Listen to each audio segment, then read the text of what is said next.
Salut, c'est Fanny et bien aujourd'hui nous sommes au château des Essarts. J'ai mis mes baskets puisque nous allons tester les nombreuses activités que propose le parc.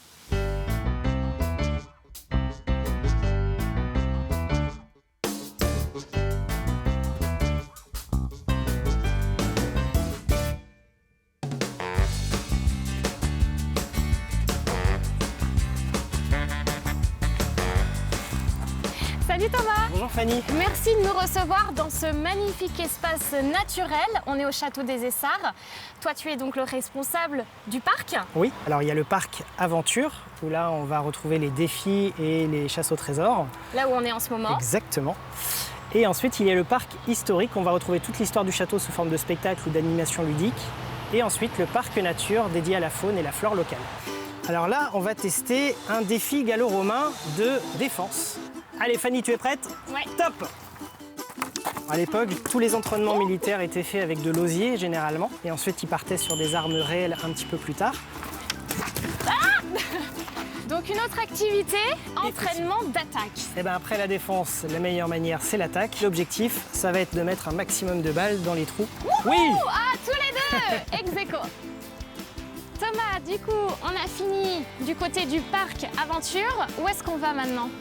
Et bien maintenant, on va aller au parc historique. Alors sur le parc historique, on peut retrouver les visites guidées, les spectacles, mais également sur ce fameux parc, on a remis au goût du jour des jeux d'antan, des jeux un petit peu oubliés. Donc tout un travail de recherche. Exactement. Alors à la base, c'était pas un jeu, c'était un mode d'entraînement à l'époque médiévale. Donc là, l'objectif, ça va être de se faufiler sans faire sonner les petites clochettes. Oh. Oh, raté. Oh, raté. Eh, vas-y. Vas-y. Ah bah attends. Eh oh. Eh, je suis désolée Nono, mais c'est pas là que t'excelles. Ah, c'est pas si mal quand même. Oh. Voilà. Là, oui. Et il y a le plan du parc qui a été... ouais, et là, ça va refaire la même. Alors, c'est dur ou c'est pas dur? C'est pas évident. Tu lances comment? Mieux. Thomas, le château des Essarts, il y a un propriétaire. Oui. Et vous, vous êtes en fait en partenariat avec la Comédie des Rêves. Exactement, c'est ça. Alors on a 3 missions. La première, c'est d'ouvrir le site à la visite. Et ensuite, notre mission, c'est de divertir un maximum de visiteurs, parler de l'histoire du château sous forme ludique, pédagogique, sous forme de spectacle également, puisque c'est notre cœur de métier de base. Et ensuite, dans un 3e temps, l'objectif, c'est aussi de pouvoir générer un petit peu de trésorerie pour renforcer des missions de préservation du patrimoine. D'où votre projet actuellement? Les propriétaires font leur travail de leur côté pour la restauration du patrimoine. L'activité, nous, saisonnière, permet de faire le reste. Et on s'est dit que ce serait bien d'avoir une petite partie supplémentaire, notamment pour sensibiliser la population au patrimoine. Et donc c'est une cagnotte qui est un petit peu décalée, puisqu'elle s'appelle 1 € pour dynamiser un château, où on propose aux gens de rejoindre notre plateforme de crowdfunding pour aider ce patrimoine et les restructurations. À protéger cet environnement, on a justement derrière nous un magnifique tilleul qui date de... Alors à peu près entre 350 et 400 ans. C'est ça aussi le château des Essarts. Il y a les parcs, différents thèmes, les spectacles, mais il y a aussi en fait toute cette nature qui est protégée et que vous mettez en valeur en fait. Exactement, il y a 17 hectares en tout de parcs arborés qui sont ouverts au public. Donc quand on vient ici, on vient pour la journée.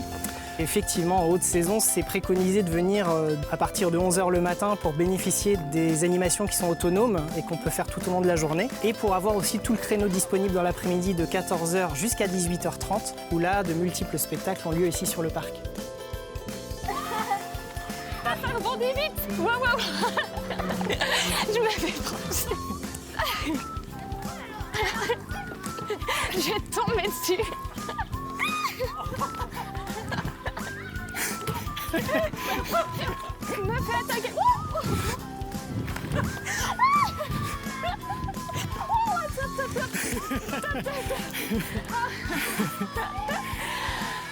Tu peux avoir des bonnes sensations. Hein.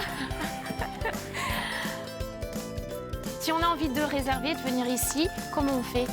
Alors tout simplement sur notre site internet châteaudesessarts.com ou alors tout simplement de vous présenter en billetterie le jour J et on vous accueille avec grand plaisir et ça permet de voir le parc aussi de cette manière-là. Voilà, parce que ce parc, il est pour les enfants, pour les adultes, en fait tout le monde y trouve son compte.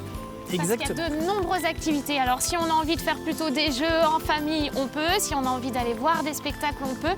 En fait, c'est très libre. C'est tout notre objectif aussi, c'est de pouvoir aussi créer du lien interfamilial entre les enfants, les parents, souvent aussi les grands-parents qui sont un peu plus attachés à l'histoire. Et justement, le fait d'apprendre l'histoire avec des enfants qui jouent à côté, eh bien, je pense que c'est le bon compromis pour tout le monde pour apprendre en s'amusant. C'est ça. Eh bien, en tout cas, on s'est bien amusé, Thomas, aujourd'hui. Merci beaucoup à toi et puis à bientôt. Merci beaucoup, à bientôt. Tango Basket, c'est fini pour aujourd'hui. Nous avons passé un merveilleux moment au Château des Essarts. Un grand merci à toute l'équipe. Je vous souhaite une belle journée et à bientôt. Wouhou!